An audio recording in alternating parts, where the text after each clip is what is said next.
Ma belle-mère, décédée aujourd'hui, est devenue me rendre visite pour m'aider dans mes soins postnatals après mon accouchement. Mais mon mari et moi ignorions une chose terrifiante. Elle était déjà morte. Après quelques jours, Isabella commença à remarquer d'autres choses étranges chez sa belle-mère. Le chien du voisin continuait d'aboyer sans arrêt chaque fois qu'il la voyait.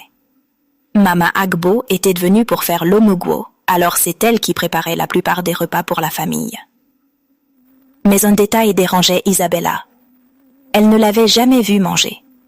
Chaque fois qu'on appelait Mama Agbo pour venir manger avec la famille, elle répondait simplement « Je mangerai plus tard ».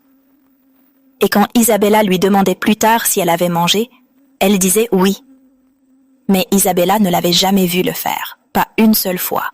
Tous les jours, elle cuisinait pour toute la famille, mais elle ne touchait jamais à la nourriture. Puis il y eut l'étrange histoire du miroir dans la chambre où Mama Agbo dormait. Le miroir, qui était accroché au mur, avait été complètement tourné vers le mur pour qu'aucun reflet ne soit visible. Quand Isabella lui demanda pourquoi, Mama Agbo répondit simplement « Je préfère comme ça ». Isabella n'insista pas, mais cela resta dans son esprit. Elle remarqua aussi que Mama Agbo évitait tous les autres miroirs de la maison. Chaque fois qu'elle passait près de l'un d'eux, elle changeait de direction. Parfois, Mama Agbo s'asseyait dans le salon et fixait un coin de la pièce. Il n'y avait pourtant rien là. Pas de télévision, pas de fenêtre, rien du tout.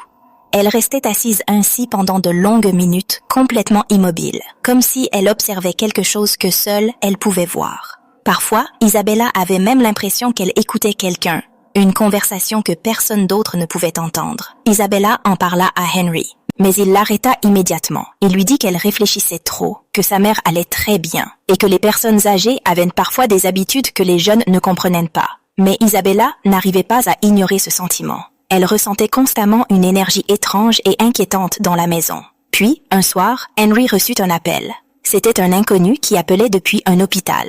La personne au téléphone expliqua qu'un grave accident de la route s'était produit quelques semaines plus tôt. Plusieurs passagers étaient morts sur le coup. Parmi eux se trouvait une femme dont les effets personnels avaient finalement conduit les enquêteurs jusqu'aux coordonnées d'Henry. Ils tentaient de contacter la famille depuis des semaines.